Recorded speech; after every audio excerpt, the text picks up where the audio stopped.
Telugu YouTube ఛానల్లో మీ వ్యాపార ప్రకటనల కోసం 9154949554 కి కాల్ చేయండి. తెలంగాణలో బీఆర్ఎస్ 2-3 సీట్లలోనే గెలుస్తుందని చాలా మంది అంచనా వేస్తున్నారు. ఆ 2-3 సీట్లలో మొదటిది మెదక్ లోక్సభ నియోజకవర్గం. అయితే ఈ స్థానంలోనూ గెలిచి తీరాలని కాంగ్రెస్, బీజేపీ పట్టుదలగా ప్రయత్నిస్తున్నాయి. అసెంబ్లీ ఎన్నికల సమయంలో మంచి ఫలితాలు సాధించిన బీఆర్ఎస్కు చిక్కులు తప్పడం లేదు. అనేక సవాళ్లను ఎదుర్కోవాల్సి వస్తోంది. ఎలాగైనా గెలవకపోతే బీఆర్ఎస్కు ఊహించనంత ఎదురుదెబ్బ తగిలినట్లవుతుంది. అందుకే పట్టుదలగా ప్రయత్నిస్తున్నారు బీఆర్ఎస్ నేతలు. మరక్కడ పరిస్థితి ఎలా ఉంది?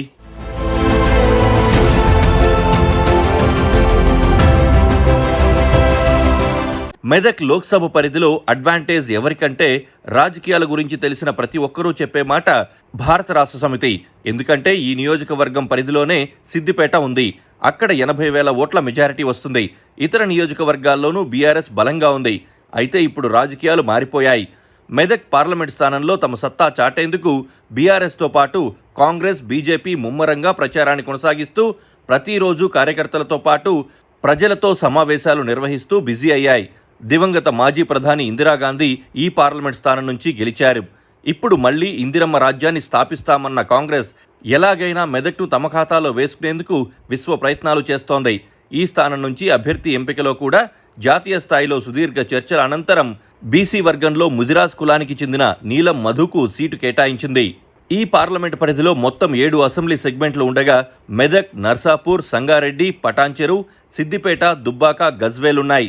వీటిలో దాదాపు 18,19,000 ఓట్లకు పైచిలుకు ఓటర్లు ఉండగా వీటిలో 6 నుంచి 7 లక్షల ఓట్లు ముదిరాజ్ సామాజిక వర్గానికి చెందినవి. ఇది కాంగ్రెస్కు కలిసొస్తుందని హైకమాండ్ భావించి అభ్యర్థిని ప్రకటించింది. రాష్ట్రంలో అధికారంలో ఉన్న పార్టీ కావడం తమకు మరింత బలాన్ని చేకూర్చే అంశంగా కాంగ్రెస్ పావులు కదుపుతోంది. అయితే ఈ పార్లమెంట్ పరిధిలో ఉన్న 7 సెగ్మెంట్లలో గత అసెంబ్లీ ఎన్నికల్లో ఒక్క మెదక్ తప్ప మిగిలిన 6 స్థానాలు బీఆర్ఎస్ కైవసం చేసుకుంది. అయినప్పటికీ ఎలాగైనా మెదక్ గడ్డపై కాంగ్రెస్ జెండా ఎగరవేసేందుకు విస్తృత ప్రచారాలు నిర్వహిస్తోంది. ఈ పార్లమెంట్ స్థానంలో గెలుపు బాధ్యత మంత్రి కొండా సురేఖకు అప్పగించింది ఆ పార్టీ. ఇప్పటికే 7 సెగ్మెంట్లలోని చాలా మంది మాజీ ఎమ్మెల్యేలు, ఎమ్మెల్సీలు, మున్సిపల్ చైర్మన్లు గులాబీని వీడి కాంగ్రెస్లో చేరారు. ఈ చేరికలతో కాంగ్రెస్ జోరు మీదుంది. అదే జోరు ఎన్నికల వరకు కొనసాగిస్తూ ఓటర్లను హస్తం గుర్తుకు ఓటేసే దిశగా ఆ పార్టీ పక్కా వ్యూహంతో ముందుకు కొనసాగుతోంది. సిట్టింగ్ సీటును నిలబెట్టుకోవడానికి బీఆర్ఎస్ తీవ్రంగా శ్రమిస్తోంది. ఉమ్మడి మెదక్ జిల్లా బాధ్యత మొదటి నుంచి హరీష్ రావు చూసుకుంటున్నారు. ఈసారి కూడా ఆయనే బాధ్యత తీసుకున్నారు. పార్లమెంటు పరిధిలో గల 7 అసెంబ్లీ సెగ్మెంట్లకు గాను 6 స్థానాల్లో బీఆర్ఎస్ ఎమ్మెల్యేలు గెలవడంతో గులాబీ పార్టీ తమకు కలిసొచ్చే అంశంగా భావిస్తోంది.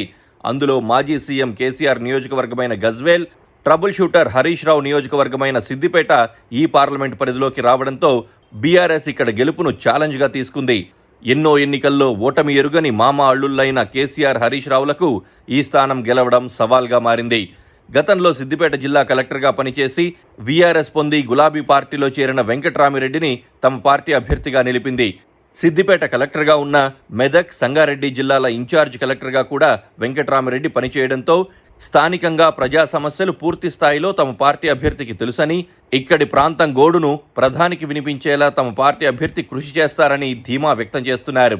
కానీ ఎమ్మెల్యేలు బీఆర్ఎస్కు పనిచేయడానికి జంకుతున్నారు. ప్రభుత్వం నుంచి సమస్యలొస్తాయని చురుగ్గా బయటకు రావడం లేదు. బీజేపీ అభ్యర్థిగా రఘునందన్ రావు పోటీ చేస్తున్నారు. బీజేపీ దేశంలో 400 స్థానాలతో పాటు మెదక్ను కూడా కైవసం చేసుకుంటుందని ఆ పార్టీ ధీమా వ్యక్తం చేస్తోంది. మరోపక్క కాంగ్రెస్ ప్రభుత్వం వైఫల్యం చెందిందంటూ ప్రచారాలు జరుపుతూ ఇందిరాగాంధీ హయాం నుంచి ఇప్పటి వరకు ఈ ప్రాంతంలో కాంగ్రెస్ హయాంలో ఎలాంటి అభివృద్ధి జరగలేదని, గడిచిన 10 సంవత్సరాలలో మోదీ హయాంలోనే జాతీయ రహదారులు, రైల్వే లైన్లతో పాటు ఎన్నో అభివృద్ధి కార్యక్రమాలు జరిగాయని, ఈసారి కూడా మోదీ వాదంతో ప్రజలు బీజేపీ వైపే ఉన్నారని ధీమాలో ఉన్నారు.